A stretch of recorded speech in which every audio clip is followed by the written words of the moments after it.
Сәлем, сіздермен бірге Жанат.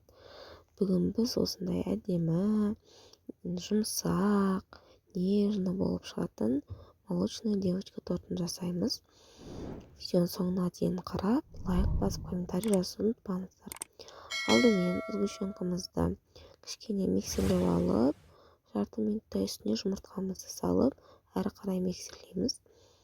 Одан соң үстіне ерітілген сары майымызды саламыз. 3 қоспаны әдемілеп миксерлеп аламыз. Одан соң ұнымызға қопсытқышымызды салып, немесе пищевая содамызды салып, оны жұмыртқалы қоспаға салып, бірге араластырамыз. Ұныңыз шашырап кетпес үшін алдымен миксерсіз жай араластырып алып, потом миксерлеңіз. Осылай әдемілеп миксерлеп шығамыз. Барлық қоспа бір-біріне бірігіп, іртік қалып кетпейтіндей болып. Барлығы консистенциясы біртекті болғаннан кейін тоқтатамыз миксерлеуді. Сұйықтығы осындай болу қажет. Одан соң біз әдемілеп формамызды дайындап аламыз. Мен осындай кольцаны пайдаландым. Сіз өзіңіз пісіретін форманы пайдалансаңыз болады, немесе тортты жинайтын формаңызды пайдалансаңыз болады. Ең бастысы бізге осылай дөңгелек сызып алуымыз қажет. Тортыңыз 4 бұрышты болса, 4 бұрыштың сызып аласыз. Пергаментный қағазыңыз міндетті түрде жабыспайтындай болу қажет, сапалы. Одан соң сол сызып алған контурымыз бойынша сызған бетін төмен қаратып, контур бойынша тестімізді жағып шығамыз. Бір коржға 2-2,5 қасық тесті кетеді. Сызған сызығыңыздан кішкене асырып жаға беріңіздер тестіні, себебі қазір пісіп болғаннан кейін формаға сай кесіп алатын боламыз.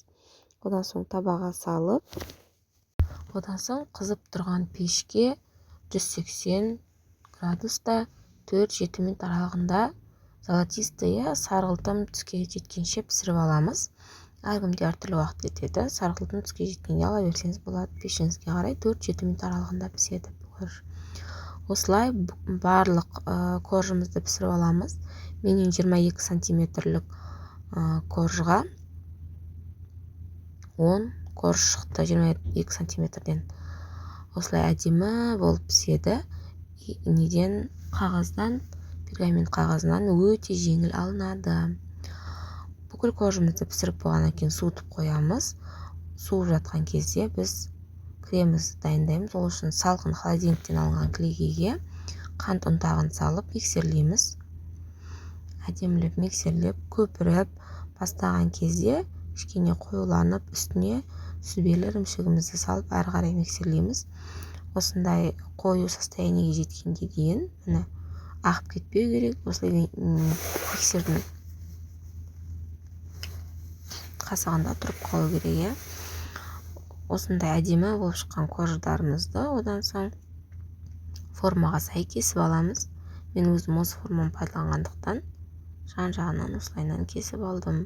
Сіз мысалы тарелка қолдансаңыз, тарелкаңызды ұстап тұрып пышақпен кесіп алсаңыз да болады. Өзіңіздің ыңғайыңызға қарай. Осылай барлық коржды кесіп аламыз әдемілеп.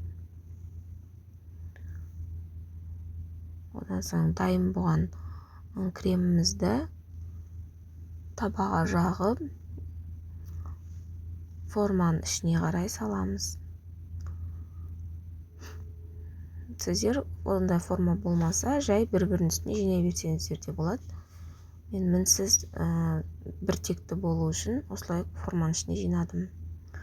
Кремімізді әр корждың арасына 2-2,5 қасық салып жағып шығамыз. Міндетті түрде бір деңгейде болу керек. Яғни бір жері қалың, бір жері жұқа болып кетпей. Биіктігі бірдей болу керек, қалыңдығы. Осылай әр корждың арасына салып жағып шығамыз. Қорықпаңыздар, кремдеріңіз жетеді. Менің берген рецептім бойынша. Мен 10 емес 9 коржды пайдаландым, себебі өте биік болып бара жатыр. 9 корж жеткілікті болды. Бірақ тестіден 10 корж шықты.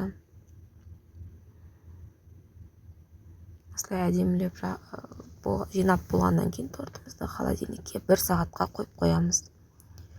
1 сағаттан кейін алып, сіздерде мұнда кольца болмаса, сыртын пищевой пленкамен орап қойсаңыздар болады. Немесе қазір ацетатная бумага деген бар, сондайды қолдансаңыздар болады. Холодильниктен алғаннан кейін тортымызды әсемдейміз. Мен қалған кремді жан-жағына осылай жағып шығып, тегістедім шпательмен. Егер шпатель болмаса, қасықпен тегістесеңіздер де болады. Осылай әдемілеп тегістеп шығасыздар. Қалауыңызша әсемдесеңіздер болады. Өте дәмді, нежный, сүтті қыз торты шығады. Осылай ақ қылып қалдырып қойсаңыздар да болады. Мен өзім көп нәрсені ұнатпаймын, сондықтан минимализм бойынша дайындаймын. Шоколадты ганаш қолдансаңыздар болады шет-шетіне. Шоколадты ганаш үшін 100 грамм шоколадқа 80 грамм сары май ертіп алсаңыздар болады. Жан-жағына осылай құйып шығасыздар. Және бананмен қалған кремді осылай қойып шықтым мен. Өте дәмді, аузыңызда еритін прям сондай әдемі торт болады. Бір отырғанда деп қоясыздар, семьяларыңызбен үйде жасап көріңіздер.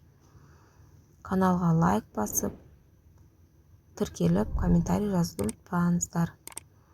Осындай әдемі торт болып шығады. Ас болсын.